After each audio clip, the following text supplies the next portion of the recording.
అందరికీ నమస్కారం. నేను మీ Jinitha. Welcome to Sasi TV. So సమాజంలో మనం ఎన్నో దారుణాలు చూస్తున్నాము. కంటిన్యూగా నాన్ స్టాప్గా అసలు ఏదో ఒకటి జరుగుతూనే ఉంటుంది. మన వాళ్ళని కూడా మనం నమ్మలేని సిచ్యువేషన్లో ఉన్నాము. సో 5 సంవత్సరాల ఒక చిన్న పాపని వాళ్ళ పిన్నే చంపేయడం జగిత్యాల్లో. ఈ న్యూస్ కూడా మీరు చూసే ఉంటారు.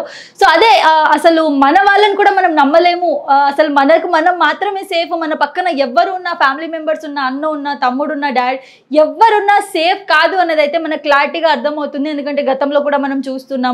అమ్మన్న కొడుకు చంపేశాడు, ఇంకేదో జరిగింది, కొడుకు తండ్రిని చంపేశాడు బెట్టింగ్ యాప్ వల్ల రీసెంట్గా ఒక న్యూస్ వచ్చింది. సో ఇలాంటివి రెగ్యులర్గా మనకి జరుగుతూనే ఉన్నాయి. ఈ క్రమంలోనే రీసెంట్గా వచ్చిన వార్త ఏంటి అని అంటే, ఒక చిన్న పాపని ఏదో పర్సనల్ గ్రడ్జ్తో, పర్సనల్ ఎనిమీస్తో, పర్సనల్గా వాళ్ళిద్దరికి ఏదో గొడవలు ఉండడం వల్ల పిన్ని చంపేసింది అని చెప్పేసి మనం ఈ చిన్నారి ఫోటో చూస్తున్నాము. ఎంత అమాయకంగా ఉంది. అసలు తనకు తెలియని కూడా తెలియదు వాళ్ళ పిన్నితో వెళ్ళడం కూడా సేఫ్ కాదని చెప్పేసి. సో ఇంత క్రూరంగా మారారు జనాలు.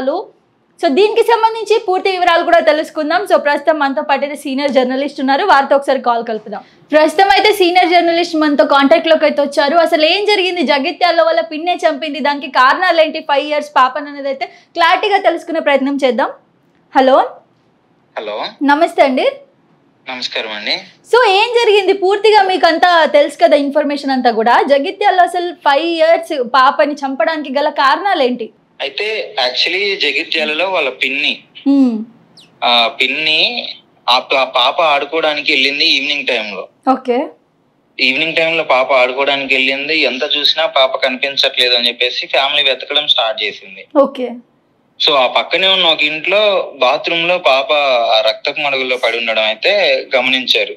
సో వెతికే ఆ ప్రాసెస్ లో వెతకడం జరిగింది. సో ఆ ఇంటి ఓనర్ ఎవరైతే ఉన్నారో ఆయన కూడా లేడు. ఓకే. సో తర్వాత పాపము వాళ్ళందరూ ఏడ్చుకుంటూ ఉన్నారు. ట్విస్ట్ ఏంటంటే పోలీస్ వాళ్ళ ఎంక్వైరీలో తెలిసింది వాళ్ళ పిన్నియే ఈ అఘాత్యానికి ఒడిగట్టింది అని చెప్పేసి. సో ఎందుకు మరి వాళ్ళ పిన్ని ఎందుకు చేసింది అని చెప్పేసి వివరాల్లోకి వెళ్ళి ఇన్వెస్టిగేషన్ చేస్తే వాళ్ళకి ఇష్యూస్ ఉన్నాయి, వాళ్ళకి గొడవలు ఉన్నాయి. సో గొడవలు ఉన్నప్పుడు వాళ్ళ పిన్ని వాళ్ళ పైశాచిక ఆనందం, ఇప్పుడు వాళ్ళని బాధ పెట్టడం కోసం ఫస్ట్ క్లాస్ చదివే ఈ హరిత పేరు, చిన్న పాప పేరు ఏదో ఉంది. సో ఆ పాపని అతి కిరాతకంగా గొంతు కోసి అక్కడ పడేసినట్లు సంఘటన. ఇంకోటి దారుణమైన విషయం ఏంటంటే, పాపను అక్కడ చంపేసి వీళ్ళతో పాటే ఏడ్చుంది కూర్చొని.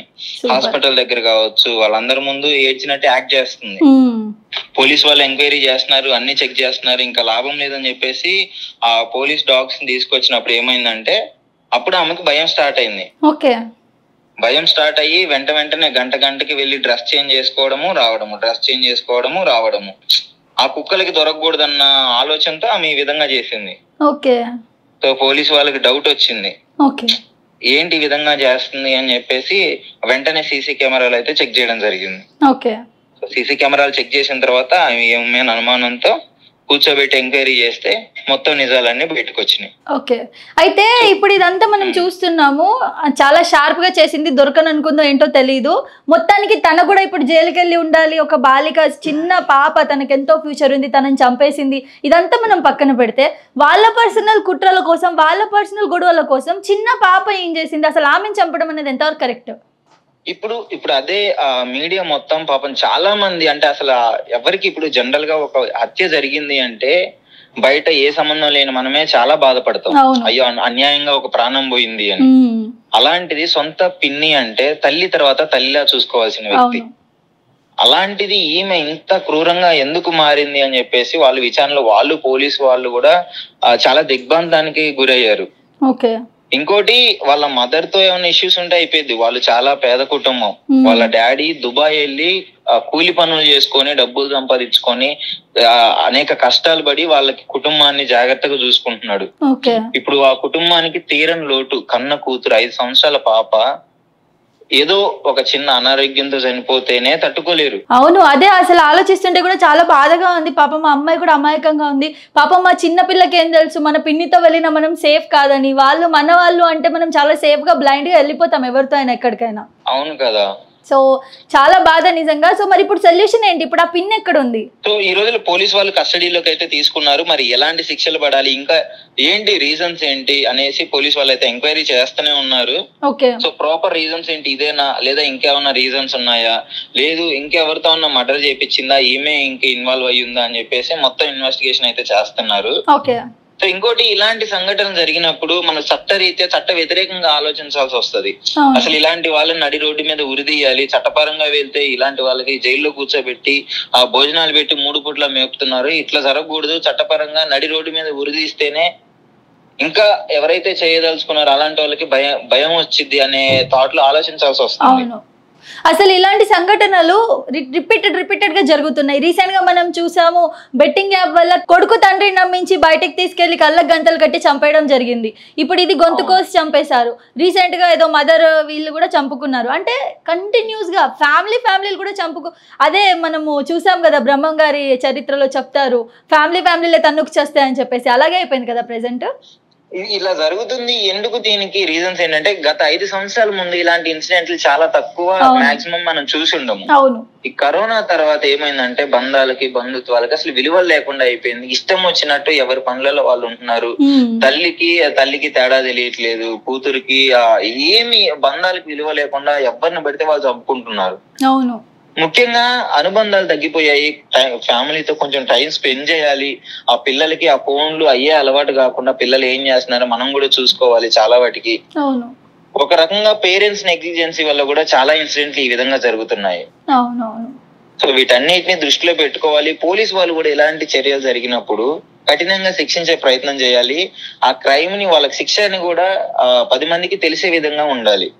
సో మీడియాలో ఏమవుతుందంటే ఇన్సిడెంట్ జరిగినప్పుడు ఆ ఇన్సిడెంట్ ని హైలైట్ చేస్తున్నారే గానీ వాళ్ళకి శిక్ష పడింది మాత్రం ఎక్కువ హైలైట్ చేయలేకపోతున్నారు. సో అది కూడా 10 మందికి తెలిసి వాళ్ళు భయపడే విధంగా చేస్తే ఇంకొంచెం తగ్గే అవకాశం ఉందని నా అభిప్రాయం. Okay, thank you so much. Thank you. So ఇందాక మన యాంకర్ చెప్పినట్టు ఏంటిగానంటే అనురాగాలు అనేవి తగ్గిపోయాయి ఫ్యామిలీలో. ఎవరి పనులలో వాళ్ళు ఉంటారు, ఫ్యామిలీకి టైం ఇవ్వరు. ఒకప్పుడు ఎలా ఉండేదంటే డే అంతా పని చేసుకొని వచ్చి ఈవినింగ్ అవ్వగానే అందరు కూర్చొని కలిసి తినడం చేయడం ఉండేది. ఇప్పుడు ఎలా అయిపోయిందంటే పిల్లలు పేరెంట్స్కి విలువ ఇవ్వట్లేదు, అన్న తమ్ముళ్ళకి విలువ ఇవ్వట్లేదు. అండ్ అసలు ఒక బంధమైన రిలేషన్షిప్పే లేకుండా పోయింది. ఒకప్పుడు ఒక 3 అన్న తమ్ముళ్ళు ఉన్నా కానీ ఇప్పుడు మా డాడీ ఉన్నాడు, మా డాడీకి 2 అలా ఉంటే కూడా ఫ్యామిలీ అంతా కట్టగా ఉండే. కజిన్స్ ఉండేవాళ్ళు, కజిన్స్ కూడా మాట్లాడుతుండేవాళ్ళు. ఈ ఫ్యామిలీలో ఏదైనా అయితే వాళ్ళు స్పందించేవాళ్ళు, ఆ ఫ్యామిలీలో ఏదైనా అయితే వీళ్ళు స్పందించేవాళ్ళు. ఇలా ఉండేది ఒకప్పుడు. బట్ ఇప్పుడు ఎలా అయిపోయిందంటే ఎవరి ఫ్యామిలీలు వాళ్ళవి, ఎవరికి వాళ్ళు సెపరేట్ అయిపోతున్నారు. ఈవెన్ పెళ్ళవగానే కొడుకు కోడలు సెపరేట్ అయిపోతున్నారు. ఇలా ఉండడం వల్ల ఏంటంటే అనురాగాలు లేవు. ఏదో పర్సనల్ రీజన్ తోటి వాళ్ళ గొడవలు ఉన్నాయని చెప్పి చిన్న పాపని చంపేయడం జరిగింది. పాప మా పిల్లకి ఏం తెలుసో ఏం తెలీదు. సో గొంతు కోసి చంపడం అనేది అసలు ఎవరైతే పిన్ని ఉన్నారో ఆమె మైండ్ సెట్ ఎంత క్రూరంగా ఉందనేది అయితే మనం ఆలోచించాలి. సో మన పిల్లల్ని కూడా ఎవరితో వదలకండి, మీరే సేఫ్గా ఉండండి, మీ పిల్లల్ని సేఫ్గా ఉంచుకోండి. పక్కన ఎవరితో ఇప్పుడైతే బాయ్స్కి అయితే ఎలాగో ఇవ్వట్లేదు, పక్కన బాబాయిలకో ఇంకెవరైనా పెద్దనాన్నకో వీళ్ళకైతే ఇవ్వట్లేదు చిన్న పిల్లల్ని. ఎందుకంటే రేపులు జరుగుతున్నాయి చిన్న పిల్లల పైన, సొంత వాళ్ళే చేస్తున్నారని కూడా మనం న్యూస్ విన్నాము. సో ఇప్పుడు ఆడవాళ్ళకు కూడా ఇవ్వద్దు అన్నది అయితే క్లారిటీ వచ్చింది ఈ కేసు తర్వాత. సో ఇలాంటి కేసు జరిగినప్పుడు ఖచ్చితంగా చర్యలు తీసుకోవాలి, కఠినమైన శిక్ష ఇస్తేనే మళ్ళీ ఇలాంటివి రిపీట్ అవ్వవని చెప్పేసి మనం కోరుకుందాము. సో మీరేమనుకుంటున్నారో కామెంట్ చేయండి.